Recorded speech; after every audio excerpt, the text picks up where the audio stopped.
Hi guys, welcome to another episode of Early Years Matters TV. If you're coming across this channel for the first time, I'm Dr. Florence Ajala, the convener of this YouTube channel Early Years Matters TV. So on this channel, we dish out valuable content in relation to quality early childhood education. Are you an early childhood educator or an imagined early childhood educator? This is the channel you should be glued to. Support you in relation to nurturing children's holistic development. So what are you waiting for? Kindly subscribe. Not just only subscribe, turn on the notification bell so that whenever a new video is dropped on this channel, you definitely be notified. So today's video is going to be all about how you should view children as an early childhood educator. Yes, today's video is going to be all about how you should view children as an early childhood educator or an imagined early childhood educator. Understand that the way you view children will have implication in relation to your preschool curriculum. Yes, how you view children will have implication in relation to your preschool curriculum, in relation to the plan for children's play. So the way you view children impact how you plan for preschool curriculum. So then, how should you view young children? You need to view young children as vulnerable. I'm going to explain. You might be vulnerable. Don't worry, I'm going to explain. Vulnerable in the sense that protect them from harm. Yes, you need to understand that young children depend on you to thrive in their environment. Yes, so they are so vulnerable. We're talking about early childhood. In the Irish context where I'm based, I'm talking about children from birth to attending early childhood care and education setting. So it depends on the country you're based in. Early childhood in your country might be children from birth to 6, or it could be children from birth to 8. So you need to understand that these children are so young, so they are vulnerable.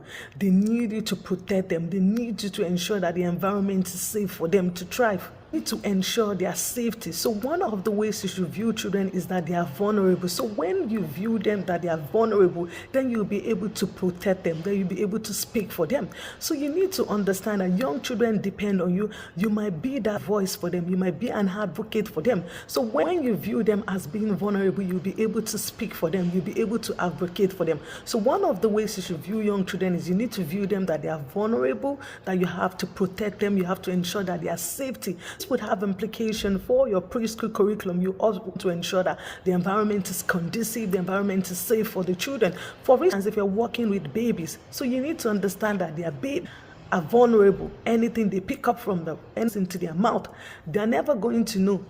Put this into their mouth, they can't put that into their mouth. So they are so vulnerable and they need help to ensure that the environment is safe for them. So when you're planning for take into consideration that they are vulnerable, you have to protect them from harm, you have to ensure that the environment is safe, you have to do a feasibility to ensure that the environment is safe. Because of how you view them as being vulnerable, that you have to protect them.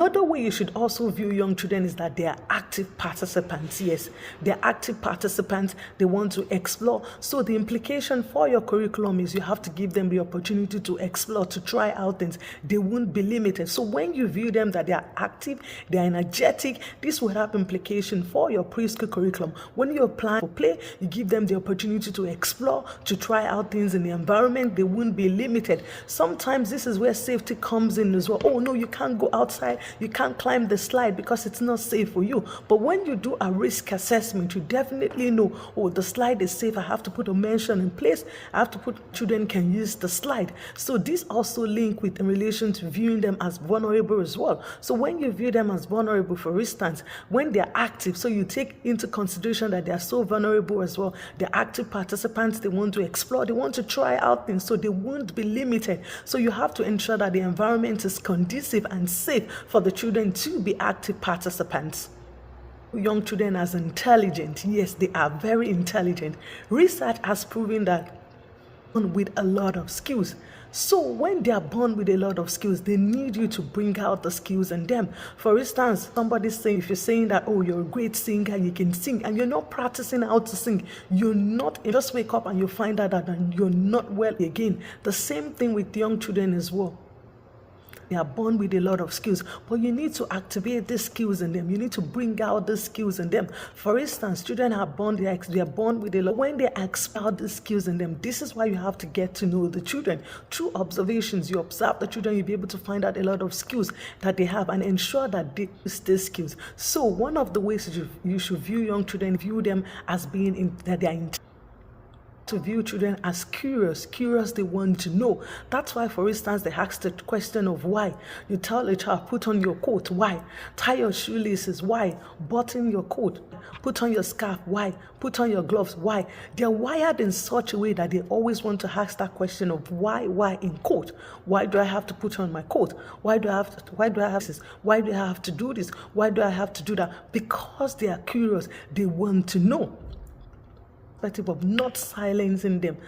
This is when they ask a question, you have to explain. You have to put on your coat because we're going outside and it's freezing. You have to keep yourself warm. So you're explaining why they have to put on their coat, why they have to tie their shoelaces. You have to tie your shoelaces. You're not going to fall. So you're telling them why they have to do this. You're explaining. You're justifying the reasons why they have to do what they have to do because they are curious. So you need to view them as being curious so that whenever they ask a question, you're not going to say, well, I don't want to talk about it. This is not what we want to talk about. You'll be open to talk about this because they are curious, because they want to know. So in my next video, I'm going to also review young children as an early childhood educator.